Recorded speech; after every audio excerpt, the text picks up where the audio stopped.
So as you can see on this first slide, I am associated with a center called the Center for Research. I'm also associated with the so-called ICOR, a Center of Research Excellence called Links, Learning in the Network Society. Centers at what I'm interested in, and what I'm interested in is where technology and networks intersect with learning, teaching, educational institutions, research, and higher education endeavors generally. Arya asked me to phrase a title for this talk. I wanted to fall on the term flipping the classroom, a term I people are the movement towards more delivery of more of our education, not in the classroom, but rather in alternative. What I'd like to talk about is this movement process in the context of social and cognitive suggestions put forth by flipping the classroom motions. I have a few subtitles for this talk. I'm also suggesting we think about whether technology is disrupting education. That we think about whether that we should despair because of, or should we prepare? And I'm seeing problems. So, oh yeah, I think that's now about half the classroom. Well,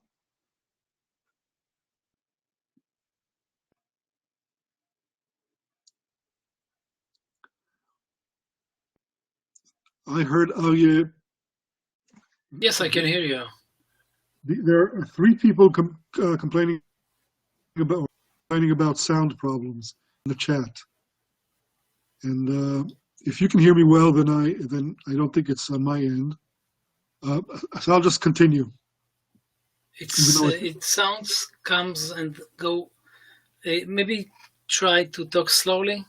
All right, I will speak a little slower, and I hope this will do it for everyone.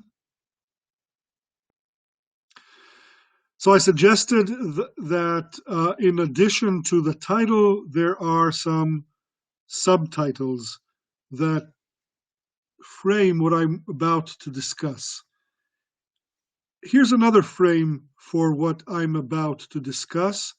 I want to discuss the way in which technology and innovation have changed many of the systems and environments that surround us. Politics and health and security and industry have all been redesigned and assumed an entirely new form in the last few years. We are undergoing what some people refer to as a third revolution or a fourth revolution. Third revolution refers to the agrarian and then the industrial and now the information revolution. The fourth revolution digs in deeper, but in any case, everybody agrees that life this year is almost unrecognizable for people coming from a perception of 30 or 20 years ago. The one system that has been affected the least by technology so far has been education. While politics and health and security and industry and military and many other fields have been overhauled completely by technology, education seems to have been frozen in a period in the past. One way to illustrate this is to look at this picture of what a classroom looks like to the artist who drew it. This is the sage on the stage, surrounded by a large audience of attendees who are listening attentively. The sage on the stage has to say. The sage on the stage is the context in which education wants to take a form caricatured by this picture, a flow of ideas and knowledge, thoughts, and maybe provocations from the mind of the lecturer, the teacher, the professor, to the receptive minds of students in.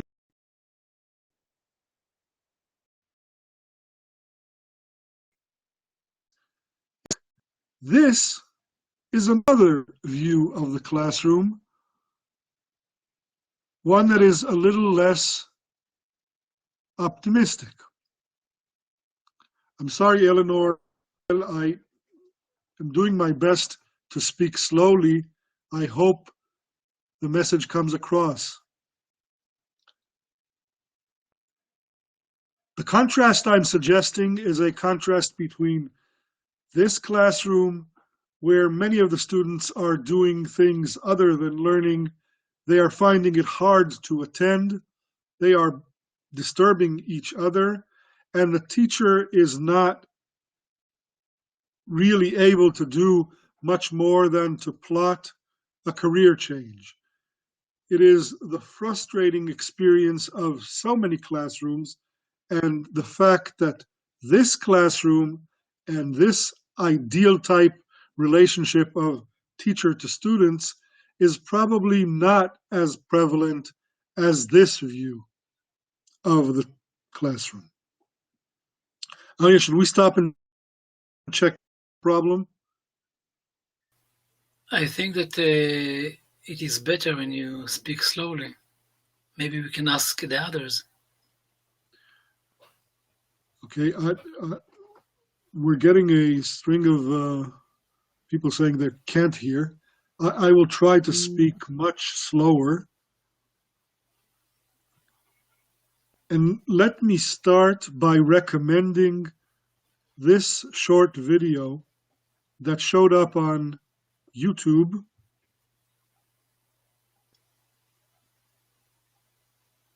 So if Atar Hussein, if you can hear me, I will just keep on speaking and I will speak slowly. Yifat, I will try to speak slower. And I'm recommending that you pay a visit to this YouTube video that was came up online a few months ago and garnered millions, many millions of views within a very short time. It is the complaint about the school system from the point of view of students. It's a complaint that says the school system, speaking generally about the school system, that it is not delivering what it has promised to deliver. And the question is, will the infusion of technology into the classroom make a difference? Will it change some of these complaints? Will it affect some of the problems? Will it disrupt education as we've grown to know it? Does it have a new message? I want to call everybody's attention to a rather old experiment, the famous hole-in-the-wall experiment, conducted now almost 20 years ago in India.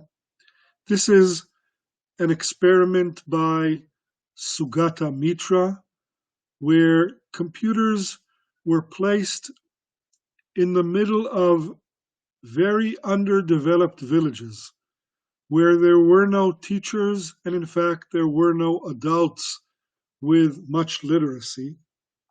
And just the presence of computers and the ability to play around with these computers attracted children who on their own discovered what can be done with these computers, on their own harnessed these computers for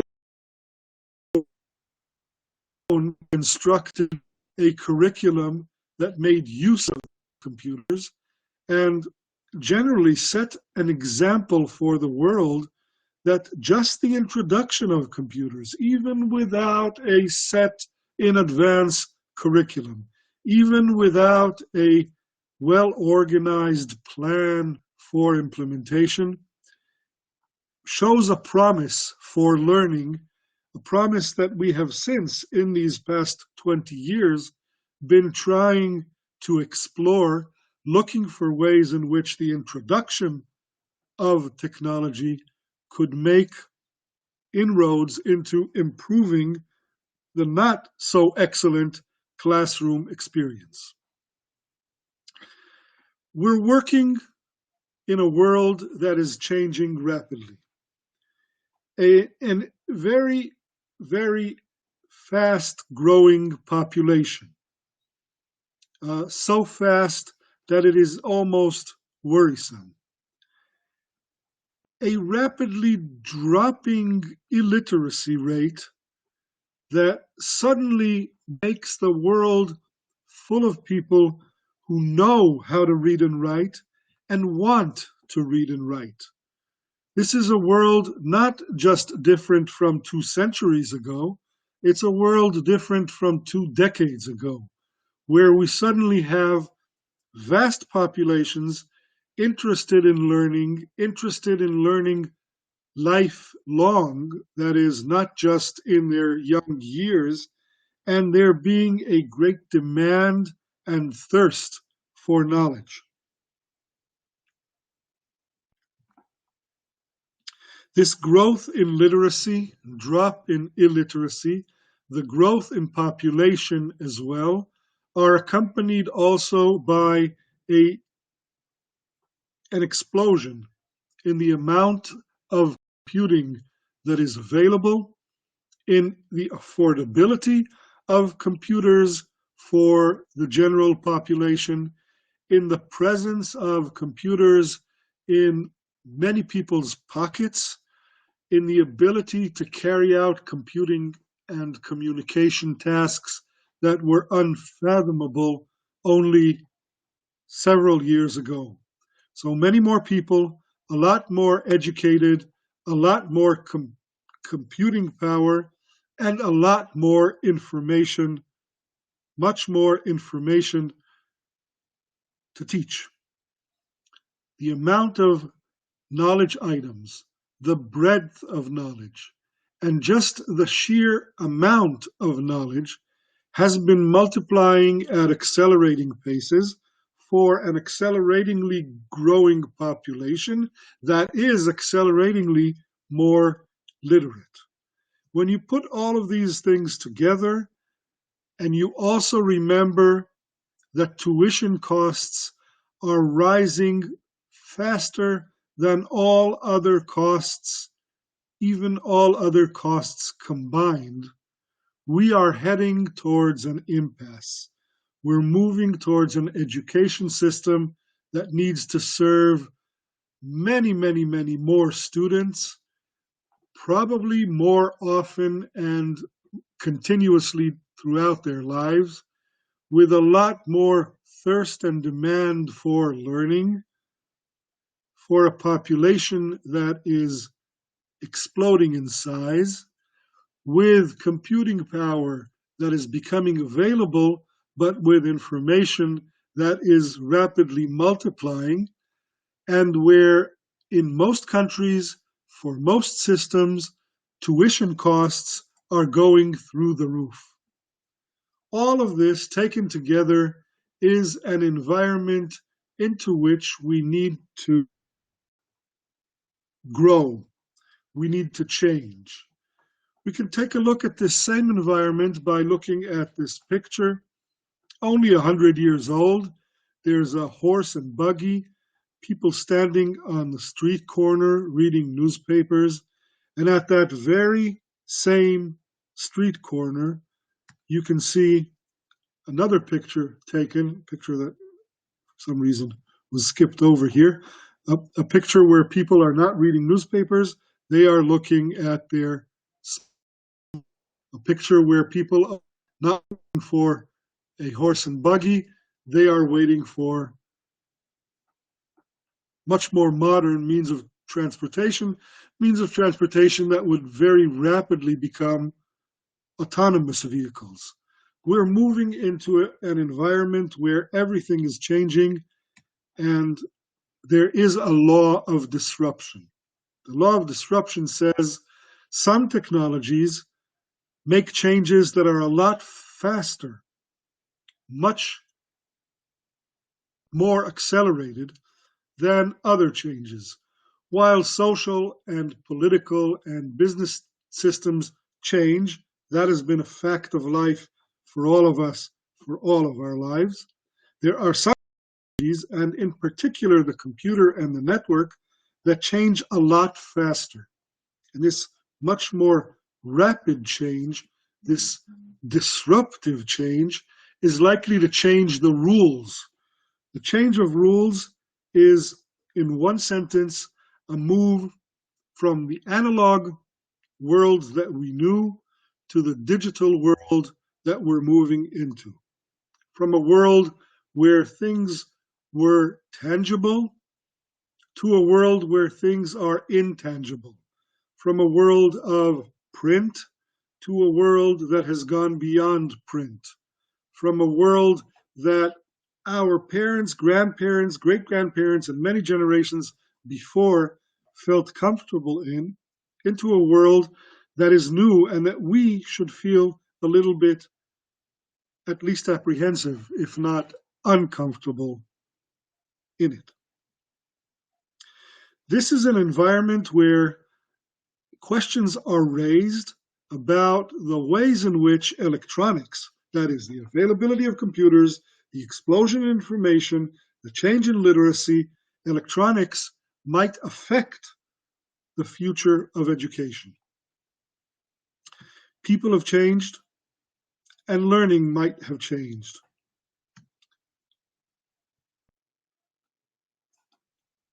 Discussing all of this requires looking at a large number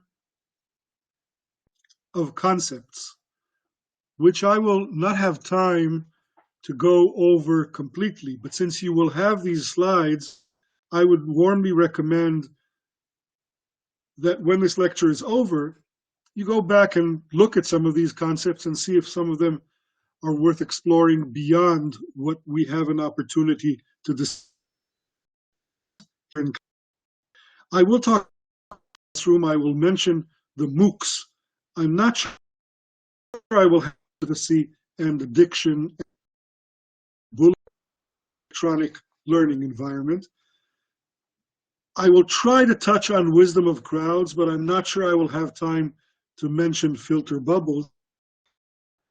The picture of where this is going, the overall picture of online learning and flipped classroom is a very rich and complex picture, and it encompasses many of these concepts. Let me begin with what is probably the most famous concept related to computers, networks, and learning, and that is the notion of digital immigrants versus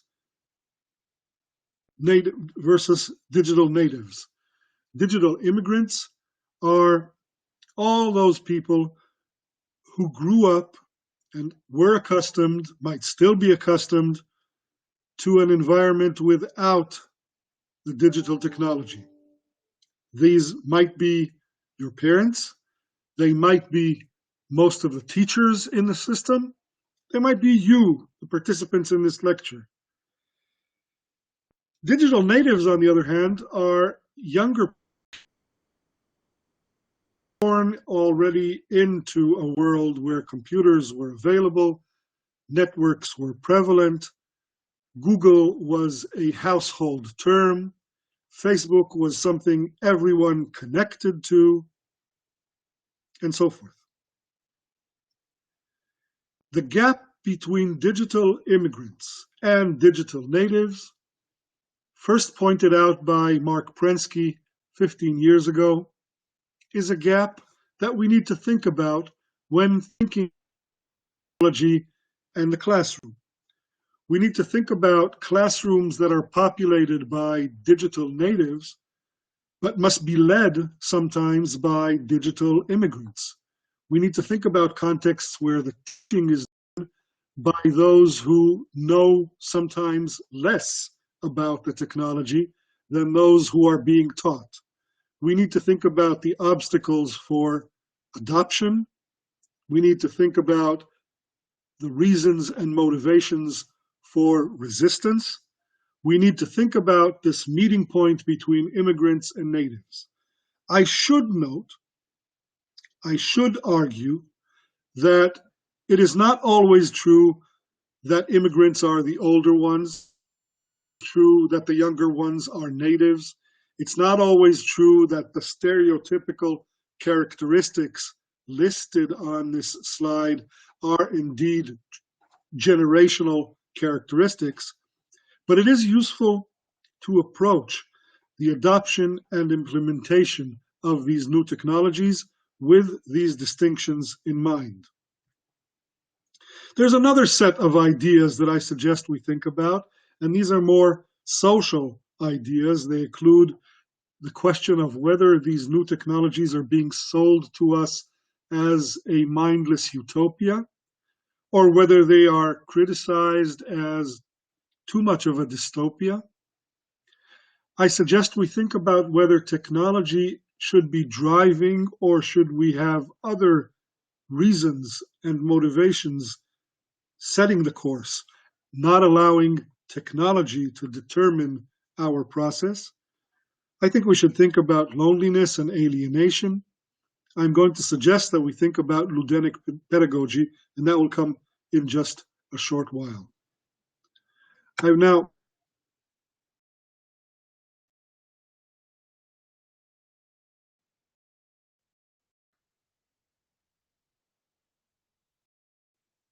I don't know why I've lost the slides, but maybe, whoops. Here we go. I want to make a point about the book. The book, somewhat thanks to the developing computer technologies, the book is being rapidly replaced by alternative ways of collecting information and disseminating it.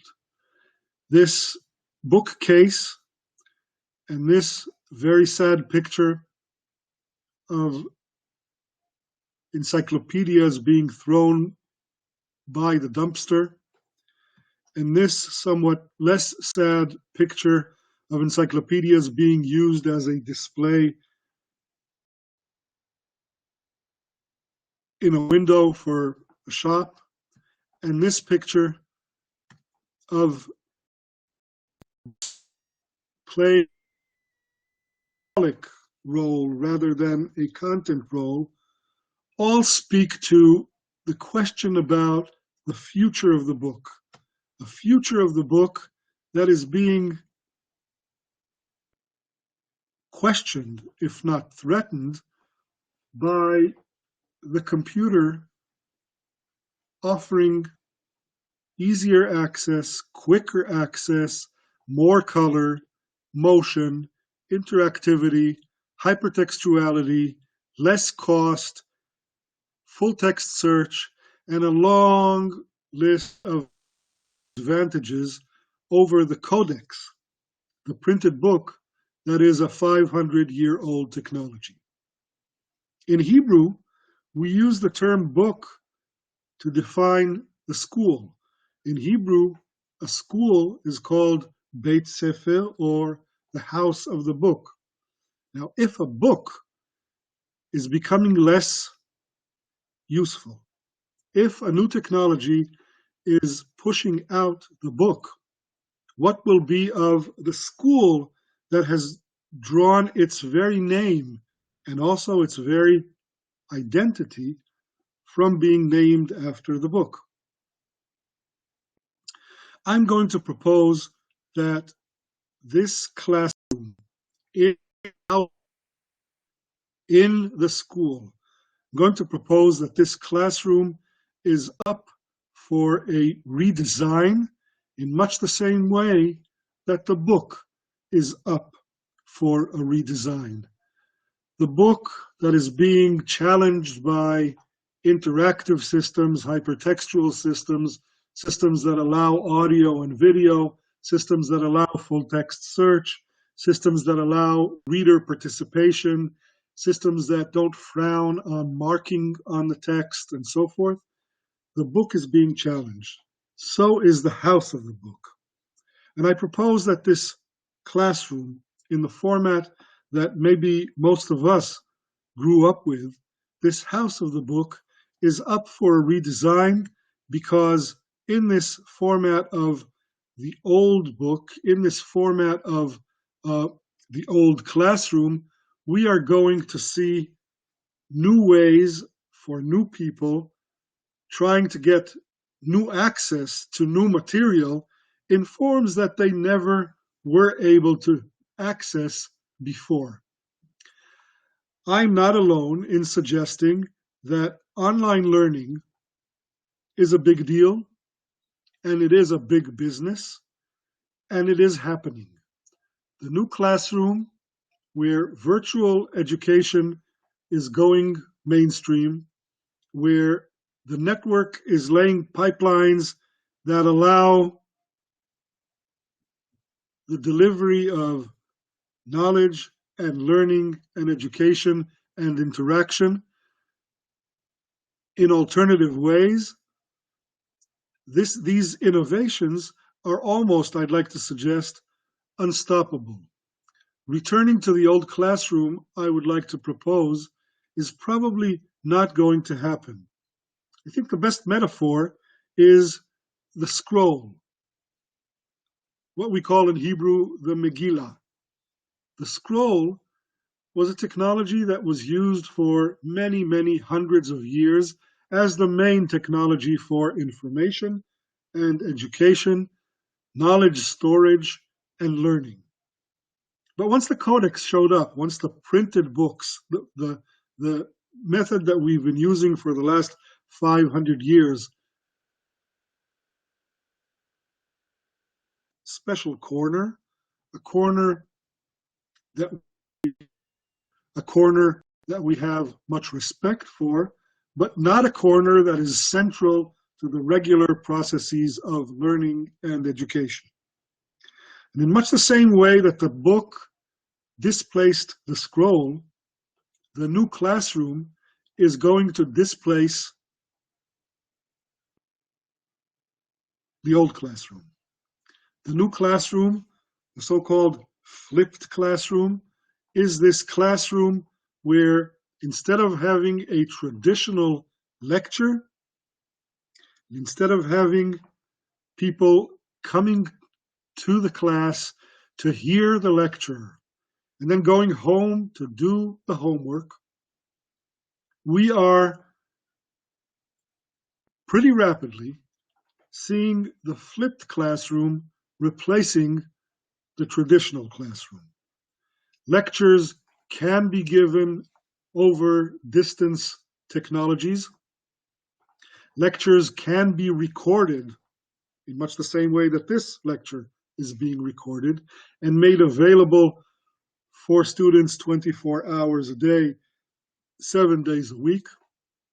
Lectures can be made available to students along with a fast forward and a pause and a rewind button. And while in the traditional sense, we sent students home to do homework and brought them into class to sit passively and usually being scolded to be quiet, In the flipped classroom, we invite the students into the schoolhouse to interact, to work with each other, to be mentored by teachers, while the attentive listening to or passive listening to lectures can be done at home or doing other things such as washing the dishes or folding the laundry or walking the dogs. In the flipped classroom, you can employ a single best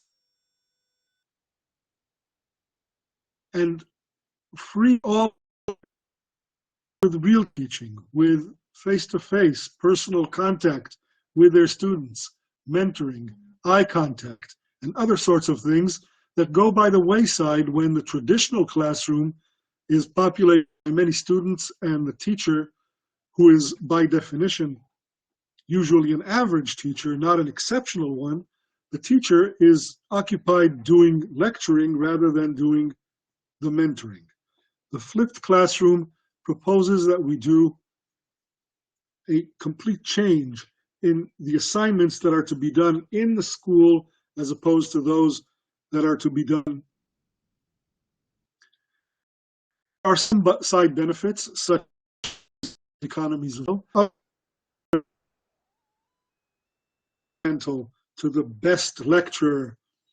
There are other side benefits, such as allowing self-paced progress, but mostly there are benefits in freeing up the teachers to give personal attention to the students, to allow those that are falling behind some more attention, to provide for those who are running ahead a little bit more of a challenge.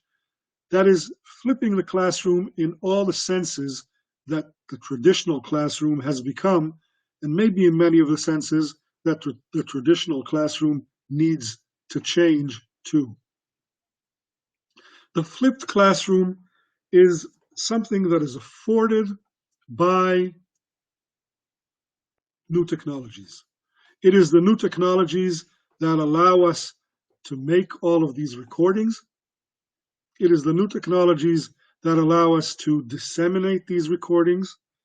And there are several examples of these new technologies, including Khan Academy, thousands of lectures available on YouTube on all subjects learned in school, middle school, and high school, and also the big world-sweeping movement of MOOCs, massive open online courses.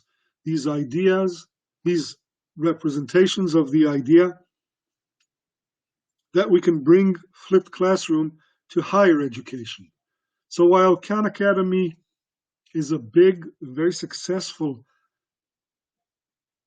project providing flipped classroom materials to support children, MOOCs are the flipped classroom opportunities taking on different sorts and different qualities, different characteristics provided by different providers for higher education and universities. In the case of higher education, MOOCs are provided by a variety of organizations, some of which are sponsored by world-leading universities. edX, for example, is sponsored by Harvard and MIT. Coursera was set up by professors from Stanford. And there are other organizations active in the field, all of them thinking about the old classroom, the disruptive potential of the new technology, and the organizational opportunities to bring this about. I should mention that flipped classrooms and MOOCs have raised a lot of opposition. There are some obvious groups who sense a professional threat from this organization. There are also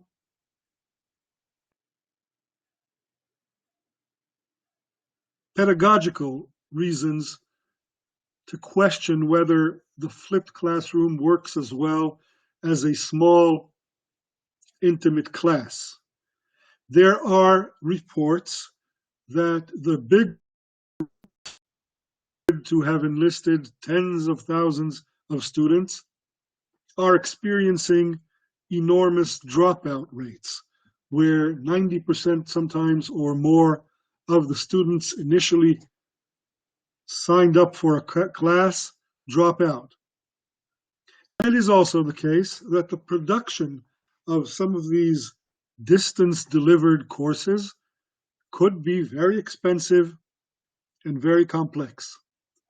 Nevertheless, despite high drop, despite the sense of low students report while sitting across from a lecture alone at home, despite the complex production processes required to make these courses, despite some of the childhood diseases and hiccups, I would say that the flipped classroom, MOOCs, Khan Academy, these new innovations are in many ways unstoppable. They provide a disruptive potential that will not have a response in the traditional views. And what we will have to do is recognize their weaknesses, understand what some of their problems are, and march ahead with improvements to the initial disruption brought about by these technologies. The MOOC environments have attracted an enormous amount of interest. There are a lot of platforms involved. There are many players in the field. There are a lot of stakeholders who counteract on the part of teachers' unions, on the part of diehards still holding to the logical approaches. There are also many interest groups such as investors and large universities and governments who have been identifying the opportunities in this disruption and putting money behind these potentials. So while there are real problems with the flipped classroom, while we have not yet found a panacea to the problems of the older traditional classroom, we are moving ahead, and what we should do in the terms of the title of this talk is prepare rather than despair. There is a whole list of ideas associated with the ways in which the flipped classroom disrupts the learning and educational process. For example, we need to think about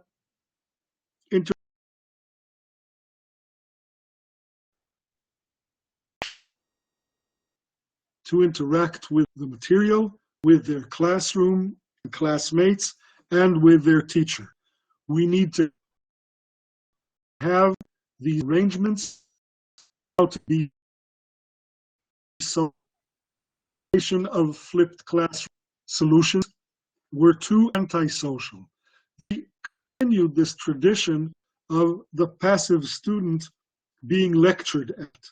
We were a little bit too dazzled by the economies of scale that allow a single lecturer, as far as she or he may be, lecture to a vast audience of thousands or tens of thousands.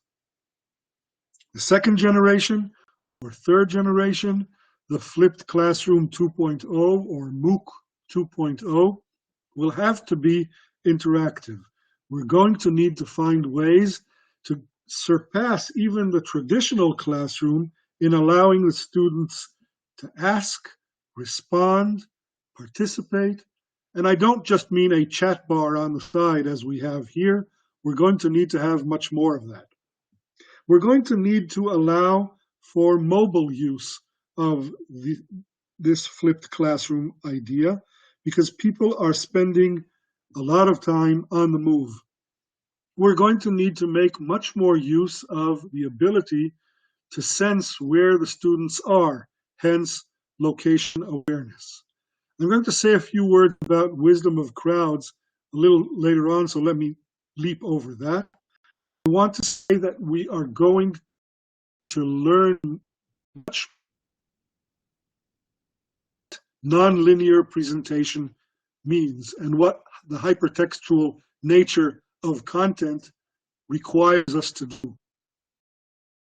We've all heard environment, we've read books from cover to cover, we live lectures from beginning. We were linear in that. Next, already the current generation of students, everything to be hyperlinked. They expect access to be afforded. They expect the ability to leap back and forth, and MOOCs, flipped classrooms, will have for that as well. They currently only very weakly live up to this challenge. Flipped classrooms are already pretty good at harnessing and response to the elasticity of synchronicity. Flipped classroom is already pretty good at allowing students to take in courses according to their own schedule. This opens up the learning arena to many more possible students, nursing mothers, people who have a demanding work schedule, people who want to come back for a second and third and fourth degree. For a variety of reasons, we need to divorce traditional learning from the fixed schedule that used to typify it. We need to make synchronicity a lot more elastic. And that is one of the challenges, both in the social field and in the cognitive field, of flipping classroom. Technology and design of MOOCs and flipped classroom arrangements need to allow for different approaches to synchronicity and asynchronicity. There needs to be much more leeway for teachers and students to set the times in which they approach. I think one student in this class after midnight during their hours. This is an example of what we want most of this technology to make possible. We need to allow addressing of different spans of attention. We need to allow the technology to speak to students who have shorter spans of attention, and we need to allow the technology to provide a challenge and information and interest to those who are able to stay with the topic for a long time. Classrooms are usually Procrustean beds where we chop off those who are too long and we stretch with great pains those who are too short. What we want is a technology that would serve at once all of these spans of attention. We need to allow for those people who are interested in more approaches to more senses, more color, more sound, maybe even tactile feedback in various forms. So we need multimedia and we need multisense. And we also need to acknowledge that more and more of our students are multitasking while they're learning. Most traditional educational systems simply deny this. They shut their eyes to the fact that the average student is occupied with other things. Rather than shutting our eyes or blocking these facts off, what we should do is design for it. We should design for students who might be burdened with children. We should design for students who might be driving. We should design for students who might be doing other things, because our world is doubling up with tasks for everyone. It is no longer long read, patient, extended world that we grow up in. I'm not going to talk about the long tail, but I will argue, yes, I agree, Most teachers are multitasking teaching. However, when they're doing so in the classroom, that of course is noticeable by the students and not a good idea.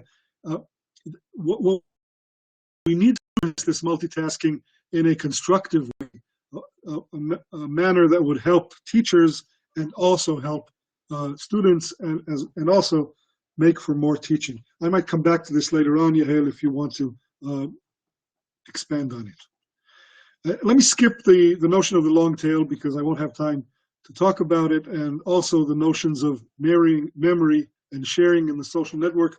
If we have time at the end, we'll come back to them. But let me also say something about the business model.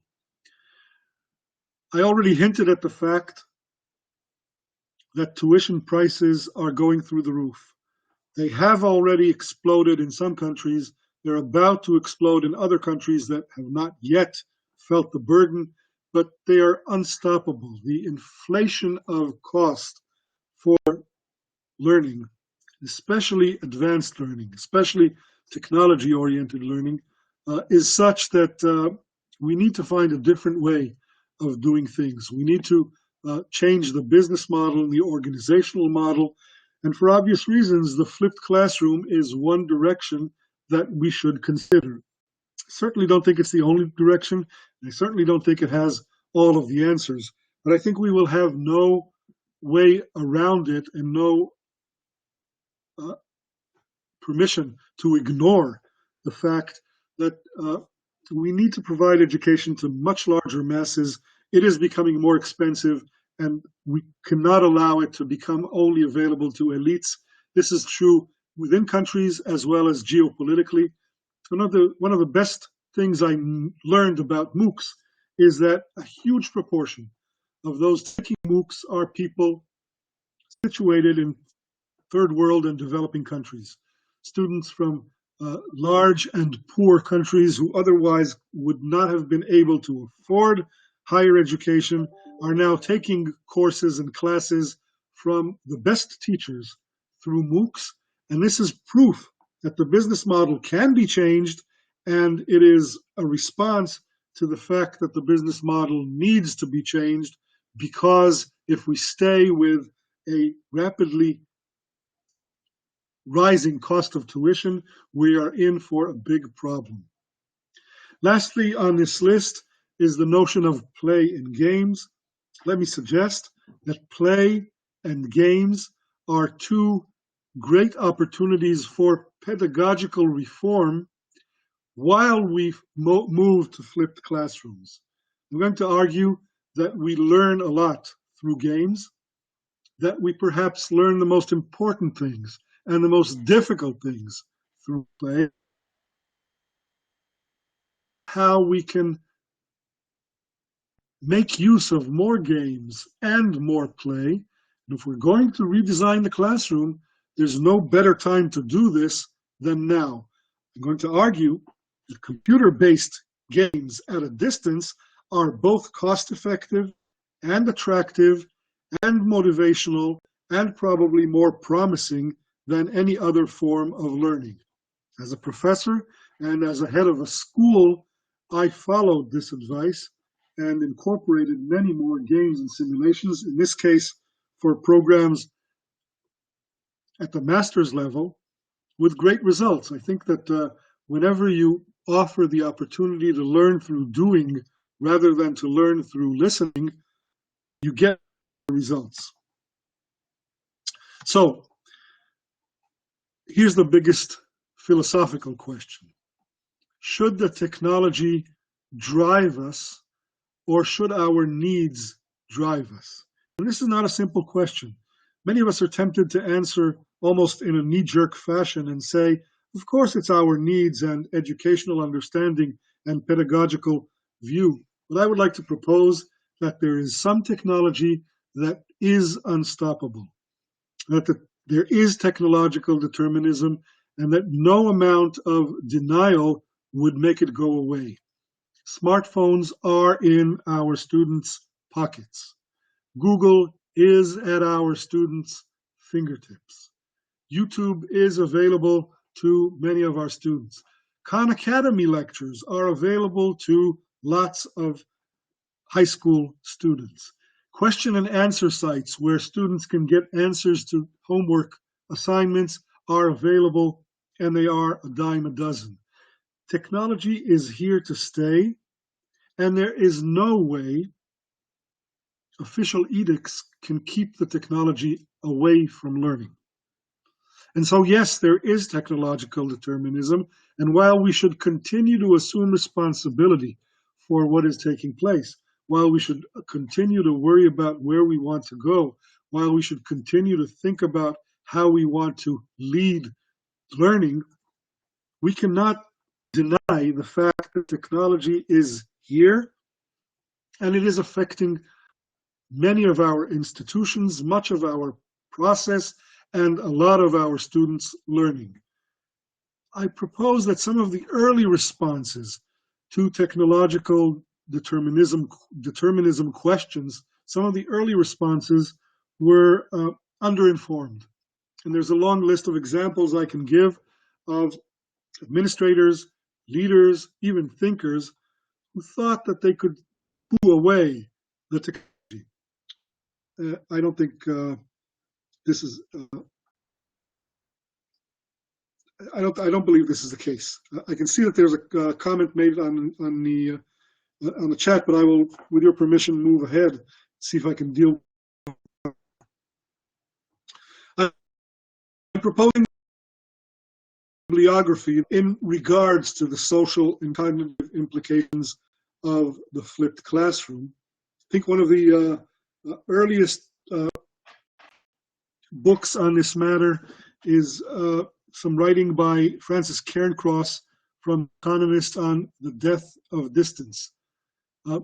Francis Cairncross was prompted to publish a redo of the book titled Death of Distance 2.0 after the initial expectations, maybe hopes, about death of distance were disproved, and there was some disillusion. I also propose that everybody get familiar with the cognitive surplus argument, the argument brought forth by Clay Shirky.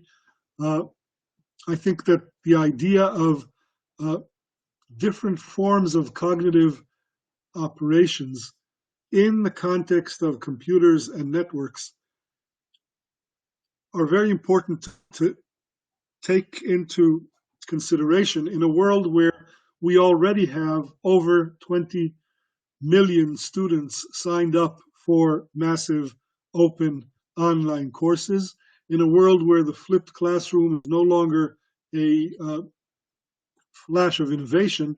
It is a reality that is showing up on our shores, knocking on our doors, and becoming a real alternative to the traditional structure of the classroom. So between MOOCs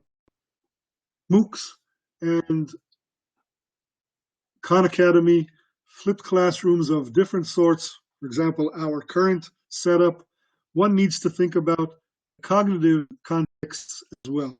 One needs to think about these cognitive contexts because the technology is changing. The students, as I hinted earlier, are changing. Teachers are changing. The teachers of 10 and 15 years ago, who in a large majority were overwhelmed by the new technology, are slowly but surely being replaced by teachers who themselves are digital natives. Teaching practices are changing, and if they aren't, they should be. And the science and knowledge ecology that we need to teach are evolving as well. Let me say a few words about this last bullet on this slide. I was involved 25 years ago in the formation of one of the first online refereed scientific journals.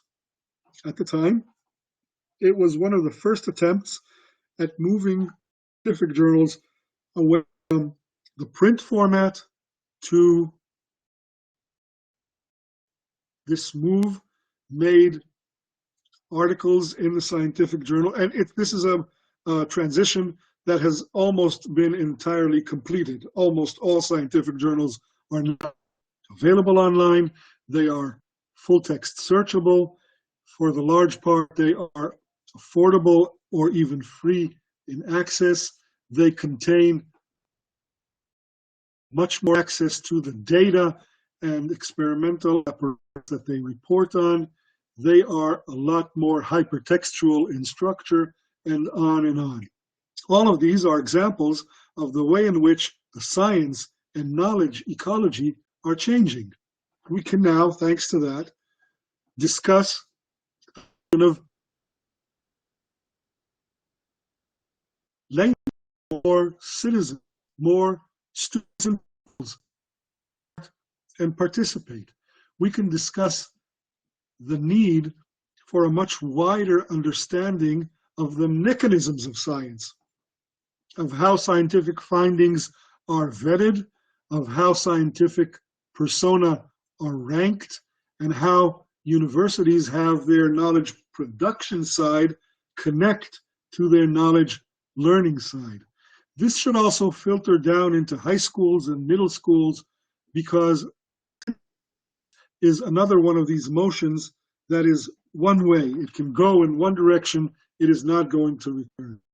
Because we're going to see more of this new ecology for knowledge, and because teaching practices are changing and teachers are changing, students are changing,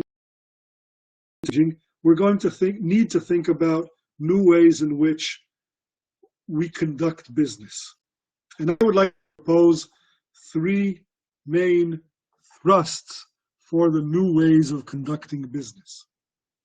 I already suggested the notion of play and serious games, making the argument that play is a way in which the most difficult things are learned, and that if we devise serious games, we can allow more people to learn more things in a much more fun way, in a manner that would attract them a lot more. If you've ever watched children play even difficult games such as chess or Go, they've acquired. It is almost impossible to tear them away.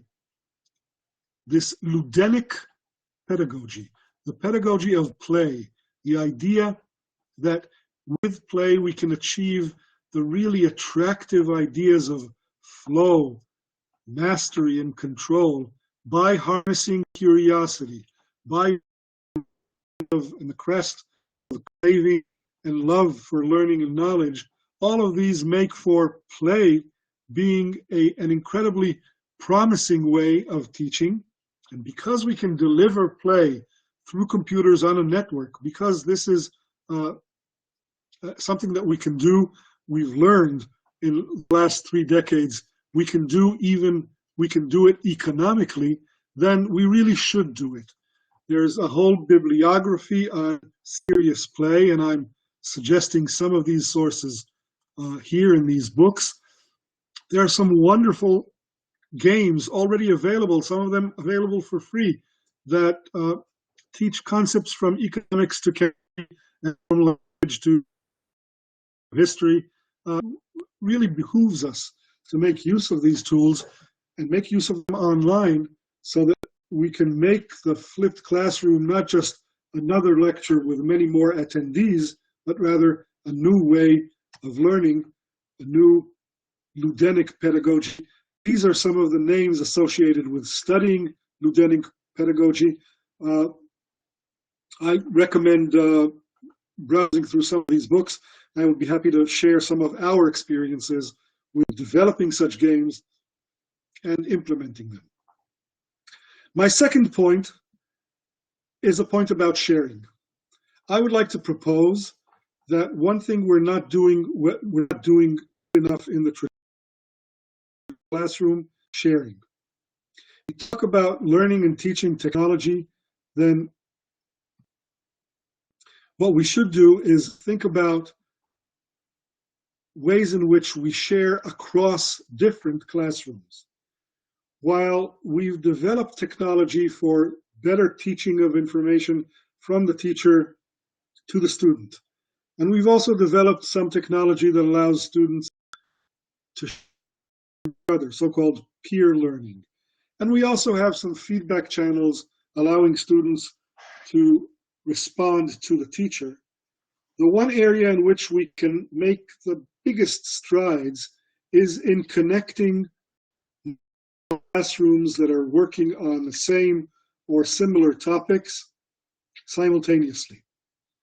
Fourth graders or juniors in college, 11th graders, or any other groupings of students who are doing the same topics should be the technology and it should be made possible for them and for their teachers to share information. We developed some such technology. On the previous slide, I indicated the name of that technology, QSIA. You're welcome to look it up in the literature and other for sharing. Sharing is one of the least opportunities that technology would make new cultural that have not been achieved so far. It is through sharing is possible. It is through sharing that we can build new structures of common information. And in fact, if you think about it, the entire world of scientific literature is about sharing, and it is now about sharing through electronic means. Wisdom of crowds is one of the thought systems that make this possible.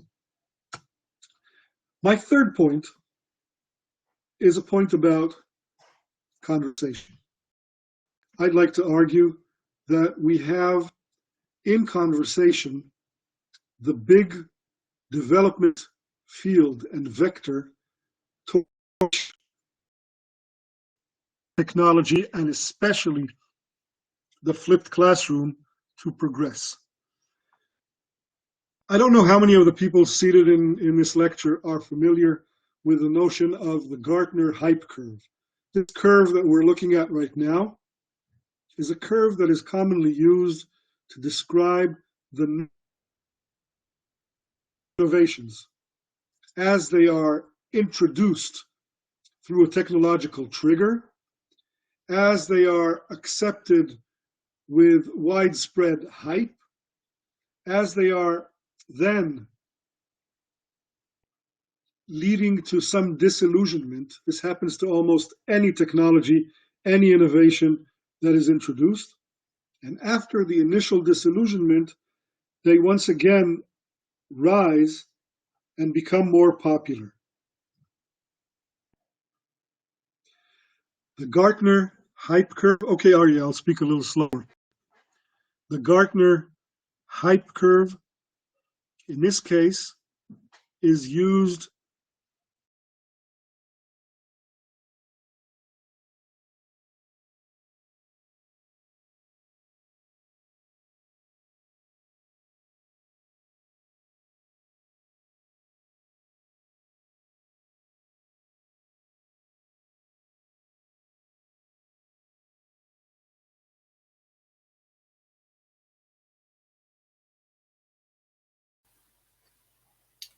Sheizaf, can you hear me?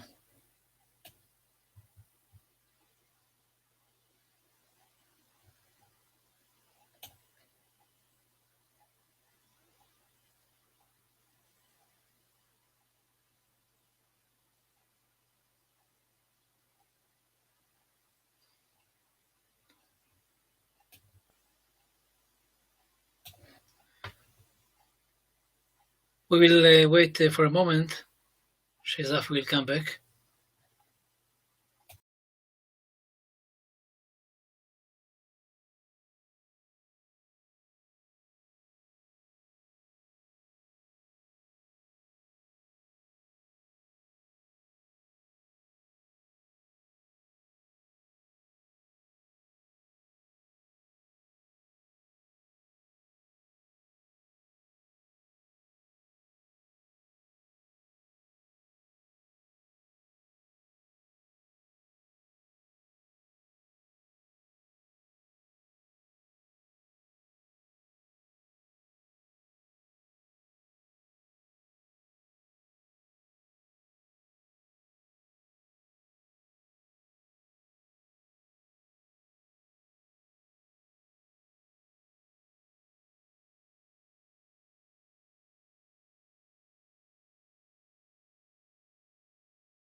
Sheizaf, you can speak now.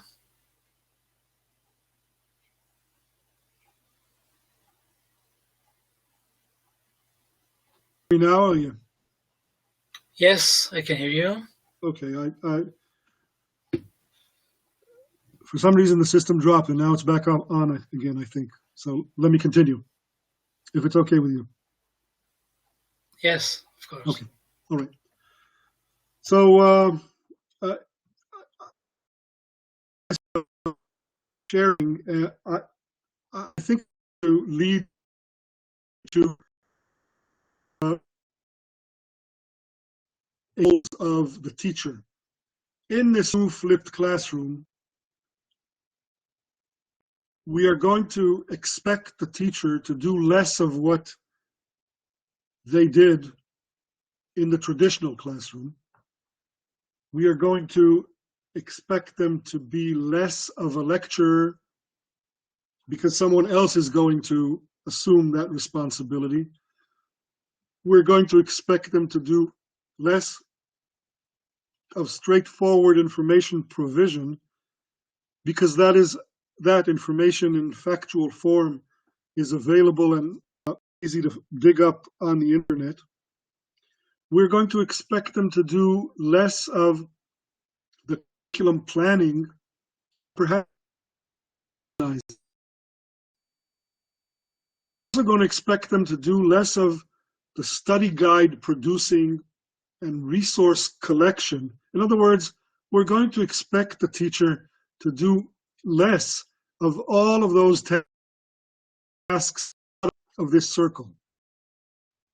That's not to relieve responsibility for all of these things, but just to acknowledge the fact that many of these tasks are available through outsourcing. They're others. They are TED Talk or some other recorded or some data.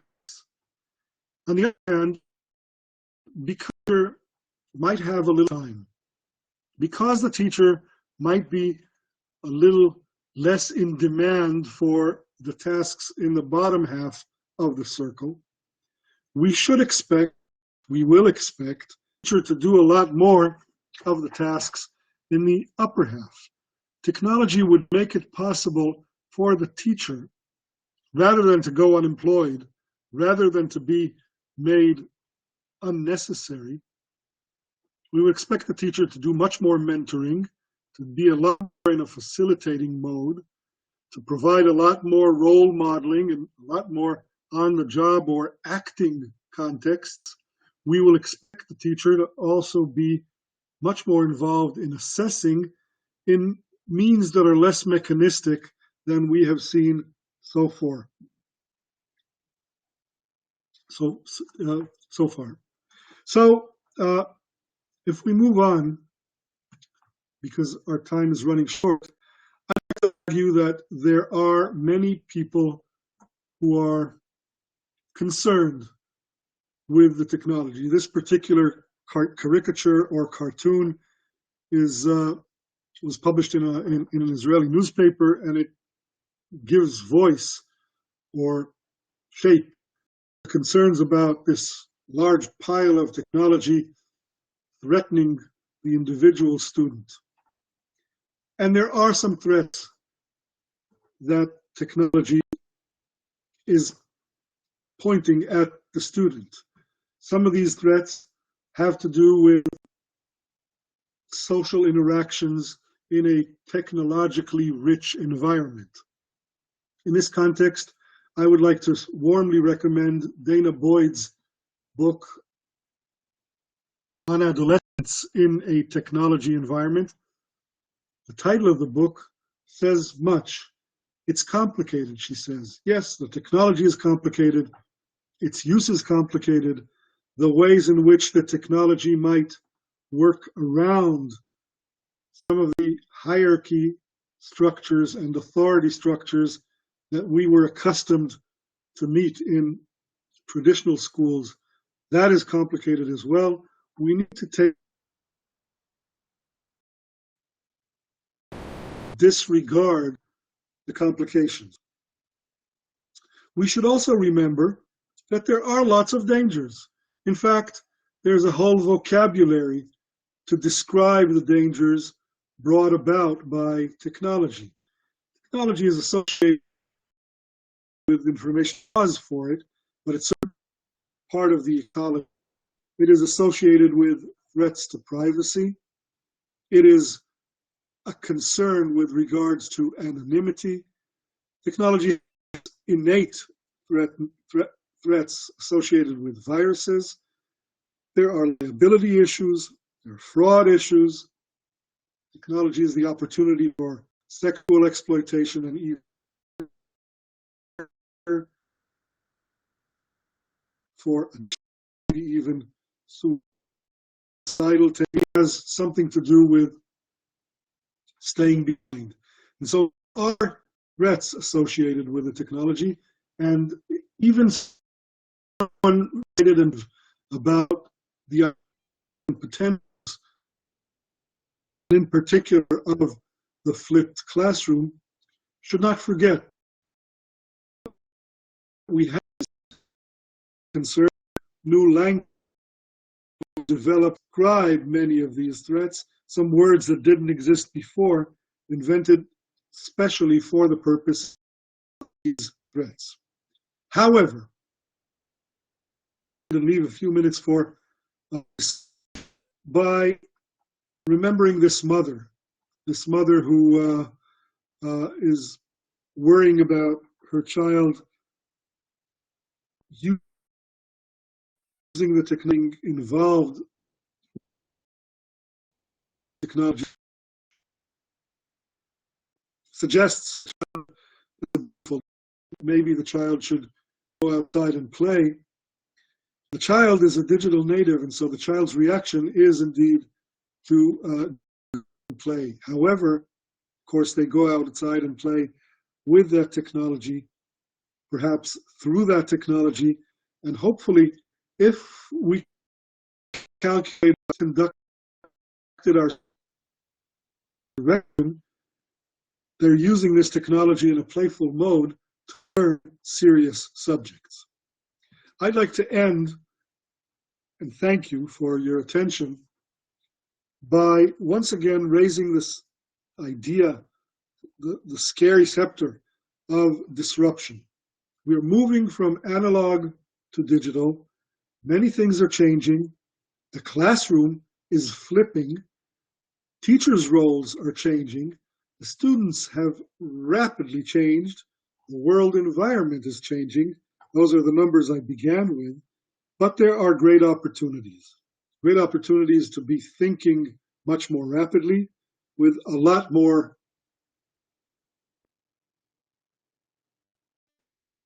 nonlinear connection, a lot more simultaneous hypertextual connections. There are some challenges, and I think I mentioned the ideas of interactivity and play and sharing. And it's going to be a great world to be teaching in the next decade or two. One thing I can promise you, it will not even resemble anything we grew up with. How about if I leave a few minutes for people to react, ask questions,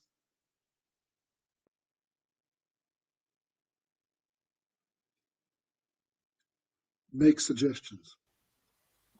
Just to summarize, while people might be typing questions or suggestions, there are some bibliographic references in the slides, and you will have access to these slides. These are all books, including this very last one on this very last slide by Clay Christensen from Harvard. I would like to suggest that you read this. Thank you very much for the kind words, Mr. Hussein.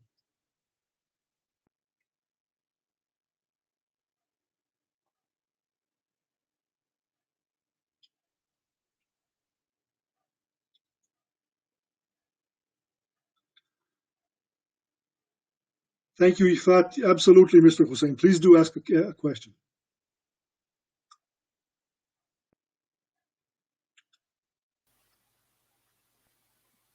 Atari, If you like to speak and you have a microphone, you can click on the hand icon. I open now the microphone if you like to speak.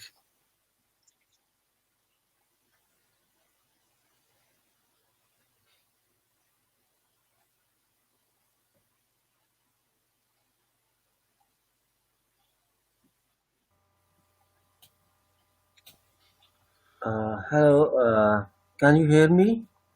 Yes, I can hear you. Okay, first, Professor Sheizaf, thank you very much. It's really nice to hear you.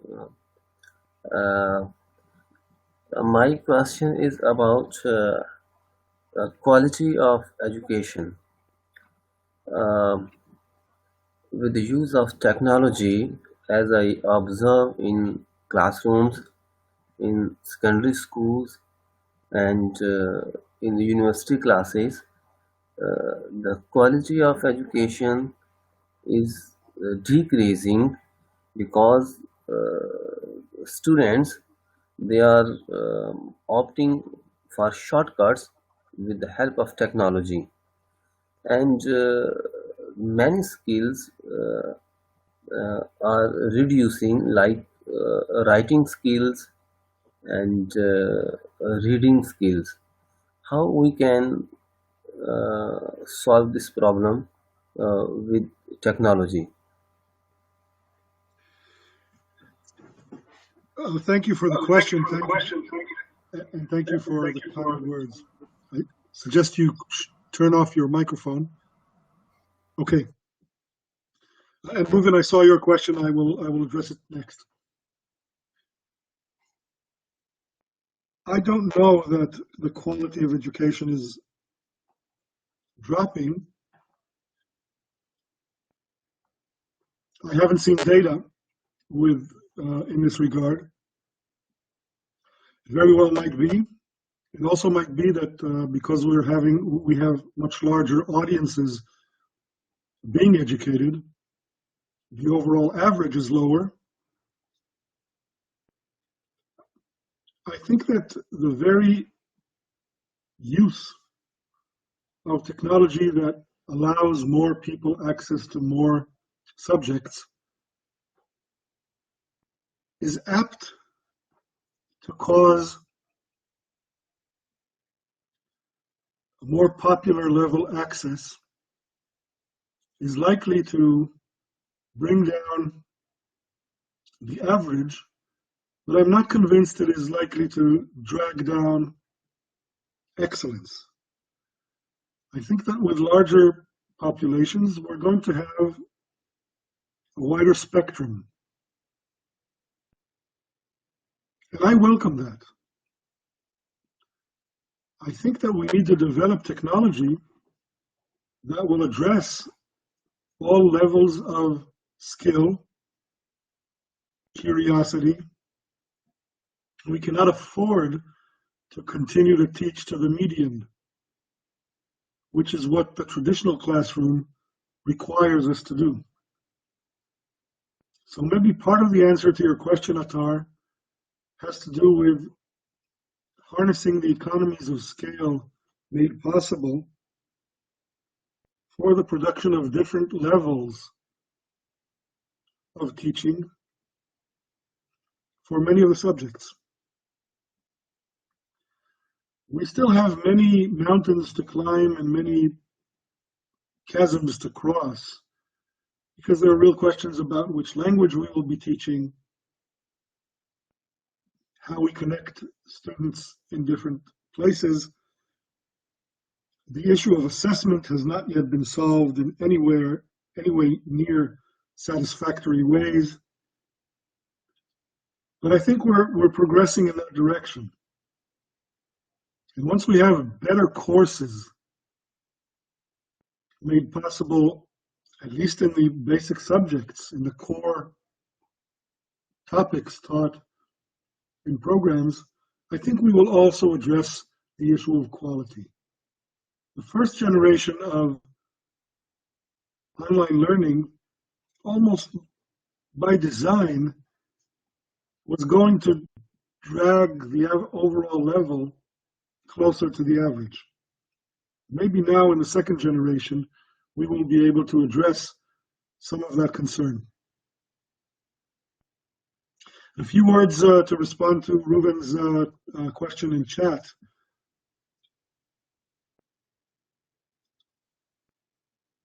I believe that the adoption of technology in our country, which is a small speck on the map of the world, has three characteristics describing it. One, those families that can afford have been rushing ahead. We are in the sectors that have adopted technology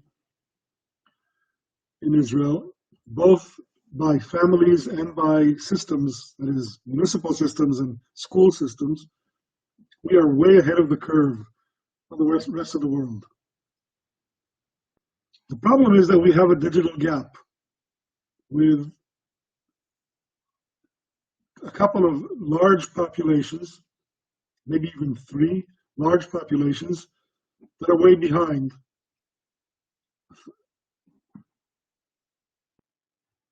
Families, not all families can afford to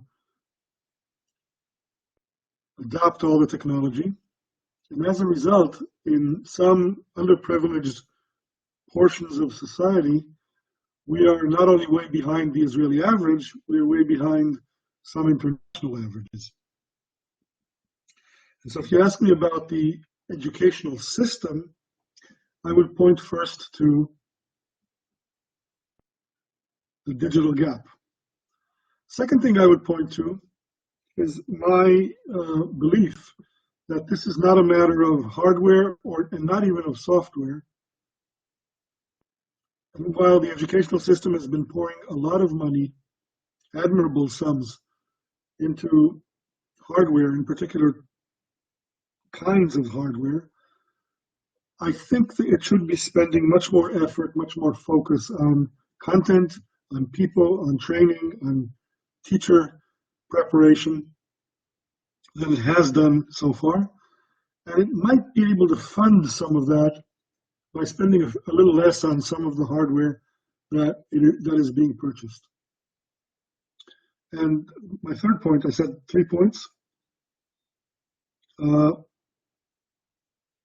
Just to argue that we have yet to solve the issue of language.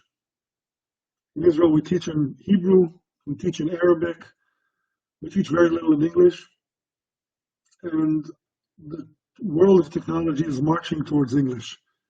There's an ideological problem here. There's I think in much the same way that African countries are struggling with the role of their local native languages. In Pakistan, there's struggling with the role of Urdu versus English, or in India, the role of Hindi versus. We have yet to deal with that issue as well. Our time is up. Let me quickly look through the chat here and see. And as a